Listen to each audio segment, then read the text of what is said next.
Most people say, "Oh, I'm depressed." There's some percentages in America, like so many people They probably are depressed. I can tell you exactly what happens. What? I quoted Andrew Carnegie a few minutes ago. He said, any idea that's held in the mind, that's emphasized, that's either feared or revered, begins at once to clothe itself in the most convenient and appropriate form available. Depression, it starts out from ignorance, doubt, and worry. Doubt and worry is on the negative side of life. Understanding is on the positive side. Right. Doubt and worry comes from ignorance. Understanding comes from knowledge. But you got to study to get it. Doubt and worry are a psychic disease. It's an intellectual exercise. They're using their intellectual factors to build a negative idea, and that's all they see. They take and internalize that, and they get emotionally involved with it. It goes from doubt and worry to fear. They've emotionalized the doubt or worry. Turns into fear. The fear is in the emotional mind, and the emotion must be expressed through the only instrument it can be expressed through, the physical body. So it moves the body into a state we call anxiety. Anxiety is never expressed. Anxiety is suppressed. The suppression turns to depression. Mm-hmm. They bottle it up inside. They suppressed the fear. It turns into depression. The depression turns into disease. The disease turns into decay. St. Clair Lewis was right. He said, we don't die, we kill ourselves. Now, what is the opposite of all that? You'll go from ignorance to doubt and worry to fear to anxiety, suppression, depression, disease, disintegration. Go over on the other side.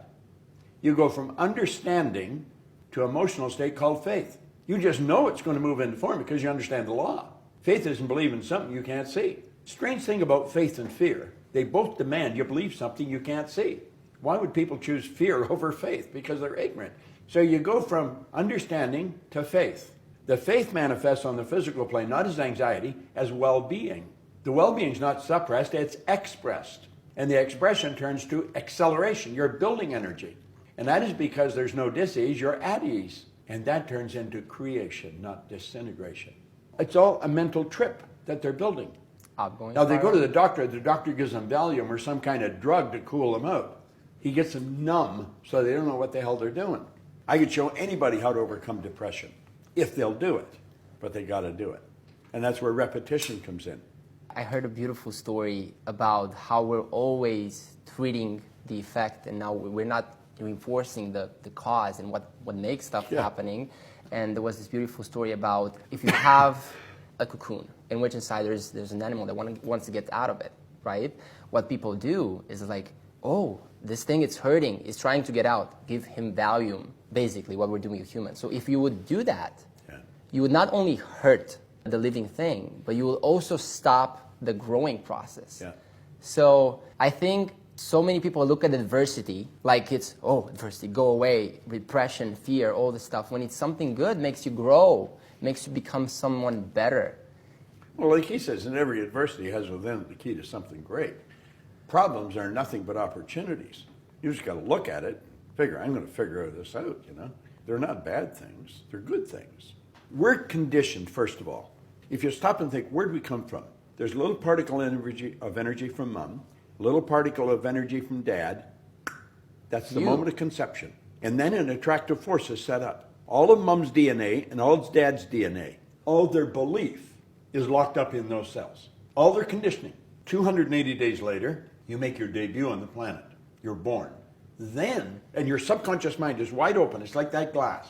You can put anything in there you want. The subconscious has no ability to reject. It is amoral. It is totally deductive. It can only accept. It cannot reject. So then the baby is surrounded by the people that's in that environment. If you took a baby out of Serbia and you take that baby to the suburbs of Beijing or maybe New York, that baby will grow up fluent in Chinese or English and have no knowledge of the Serbian language. And yet it was born to Serbian parents. The environment has a greater influence than genetics. However, you look like your relatives because of the genetic conditioning, and then on top of that, you've got the environmental conditioning. Well, all that conditioning is repetition in your subconscious mind. It forms something we call a paradigm. A paradigm is nothing but a mass of habits, a mass of ideas that express themselves automatically without any conscious thought. And that paradigm keeps us going. It's in our subconscious mind. We gather information in our conscious mind, but it's the subconscious that moves the body. And if we don't change that paradigm, nothing happens. That's what I did when I got into this book. It was the repetition of information that was totally foreign to me. It was totally foreign to anything I had ever heard. And as I started to listen to it on recordings, I couldn't stop listening to the record. I had never heard anybody talk like that. I thought, wow, anybody can have anything they want. What if that's true? Well, I found out it was true. That's the way we live.